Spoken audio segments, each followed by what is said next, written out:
बिस्मिल्लाहिर्रहमानिर्रहीम अस्सलाम वालेकुम रहमतुल्लाहि व बरकातुहू स्टूडेंट्स। ईटा 2019 मेडिकल टेस्ट जो है उसका वीडियो नंबर 2 जो है इसमें आज करने जा रहा हूँ। वीडियो नंबर 2 जो है क्वेश्चन नंबर 11 से लेकर क्वेश्चन नंबर 20 जो फिज़िक्स के MCQs है वो मैं करूँगा इसमें। सबसे पहले स्टार्ट करने से पहले रिक्वेस्ट ये होता है कि अगर आप लोगों ने मेरे चैनल को सब्सक्राइब नहीं किया तो please subscribe to my channel. Now in the beginning of this video question number 11 में ये है कि which of the following doesn't have dimension of the force पर यूनिट एरिया।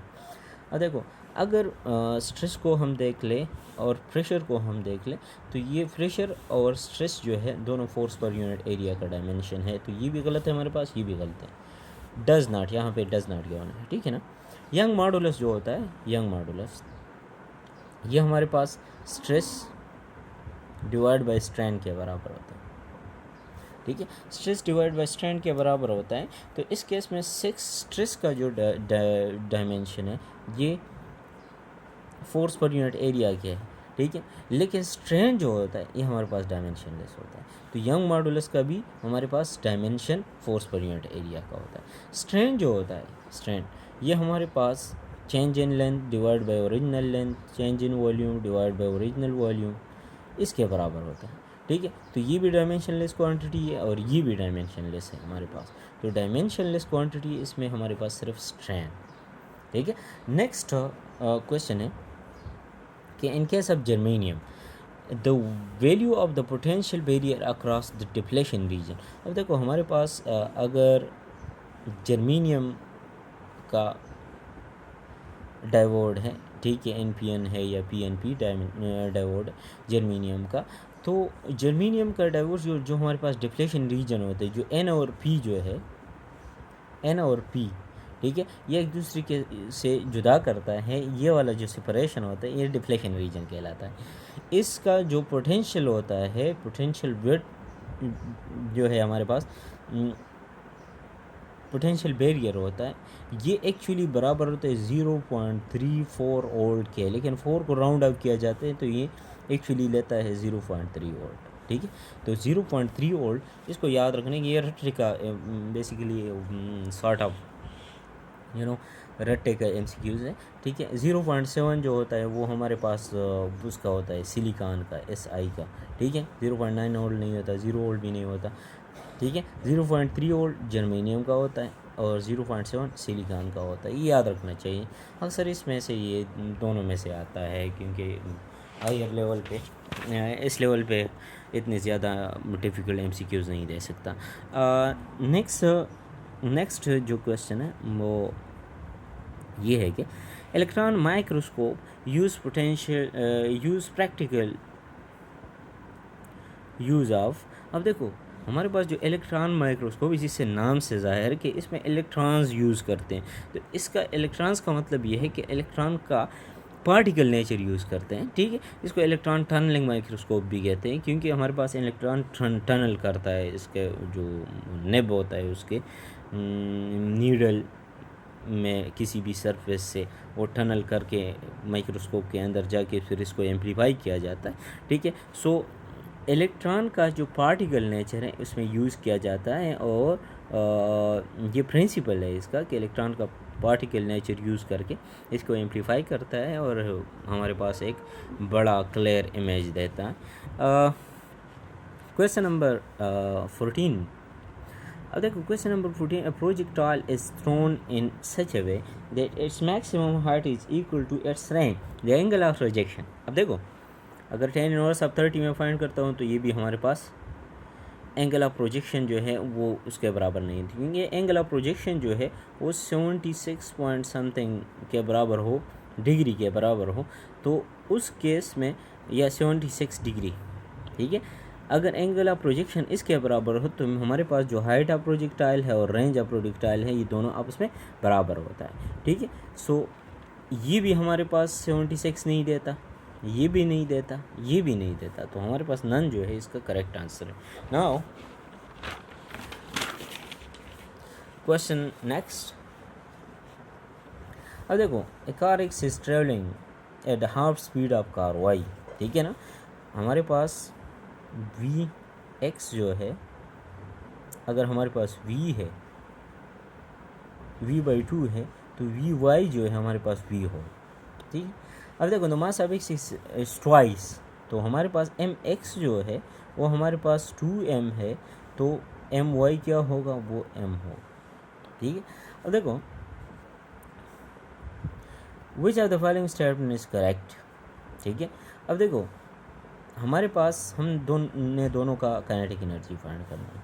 सो मैं kinetic energy of x find करता हूँ, तो 1/2 mx v(x²), ठीक है। तो 1/2 mx हमारे पास है 2m multiplied by v/2 whole square, ठीक है। तो हमारे पास 2 कट गया, m v² डिवाइड बाई 4। तो काइनेटिक एनर्जी ऑफ x जो है वो ये है। काइनेटिक एनर्जी ऑफ y जो है वो हमारे पास होगा 1/2 my n2 v²।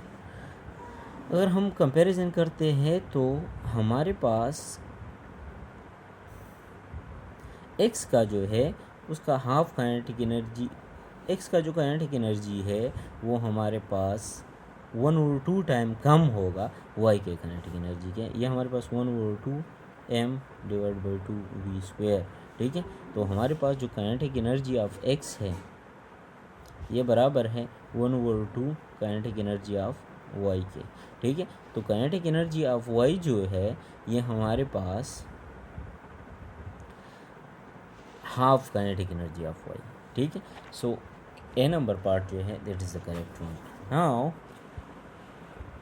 Question number 16, if the wavelength of transfer wave is 2 cm and the period is 2 seconds, then the speed। अब देखो हमारे पास जो स्पीड होता है वो wavelength divide by time period के बराबर होता है। वेवलेंथ जो है हमारे पास 2 सेंटीमीटर है और से टाइम जो है वो 2 सेकंड्स है, तो हमारे पास 1 सेंटीमीटर पर सेकंड ये इसका स्पीड आता है। तो CGS में सेंटीमीटर पर सेकंड, ठीक है, में इसका जो हमारे पास आंसर आता है वो डी पार्ट आता है। So that is the correct answer. Now question number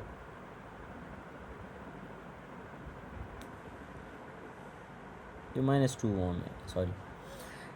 question number 17 में ये है कि a car battery has EMF of 12 volts and internal resistance 5 × 10⁻². If it draws 60 ampere current, then the terminal voltage of the battery will be। अब देखो terminal voltage जो है हमारे पास ये बराबर होते हैं applied voltage minus IR small r। अब देखो करंट भी गिवन है और स्मॉल r भी गिवन है, ई भी गिवन है। ई हमारे पास 12 है माइनस 5 × 10⁻² मल्टीप्लाइड बाई 60। तो अगर इसको मैं मल्टीप्लाई कर तो ये 3 देता है, इसका आंसर 3 है, ठीक है। सो 12 - 3 = 9 वोल्ट। सो हमारे पास जो वोल्टेज है, ठीक है, टर्मिनल वोल्टेज वो 9 वोल्ट है। सो डी पार्ट जो है इस केस में हमारे पास करेक्ट है। नाउ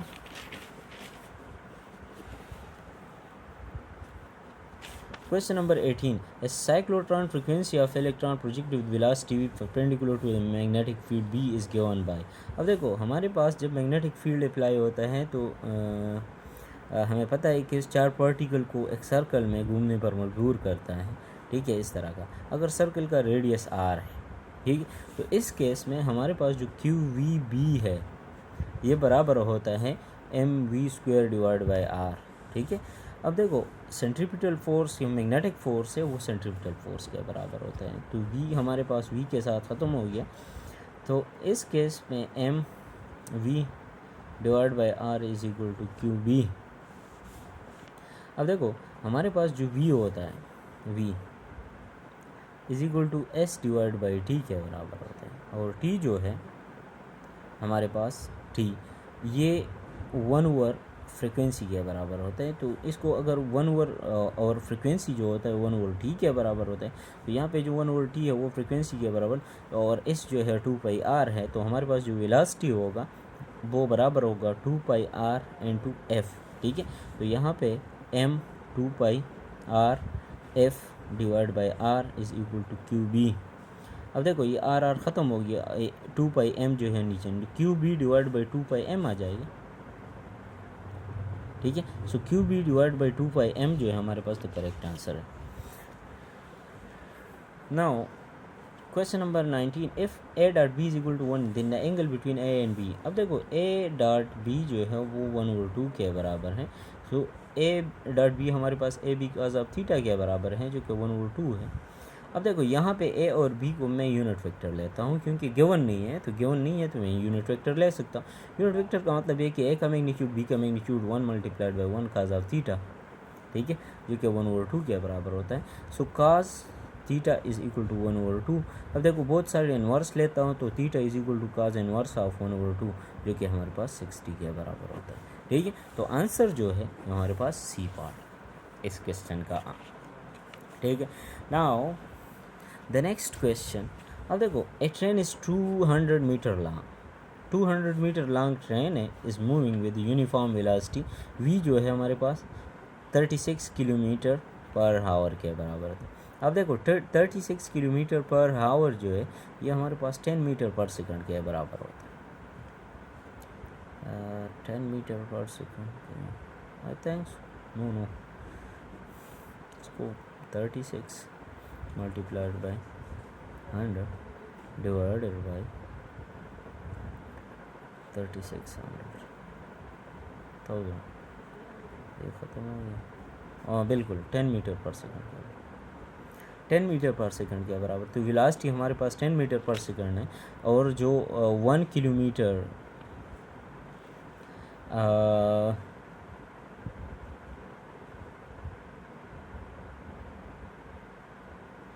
और इसमें ये है कि कुछ पार्ट मिसिंग है क्योंकि राइटिंग मिस्टेक है कि हमारे पास 1 किलोमीटर ब्रिज है उसको क्रॉस करता है, ठीक है।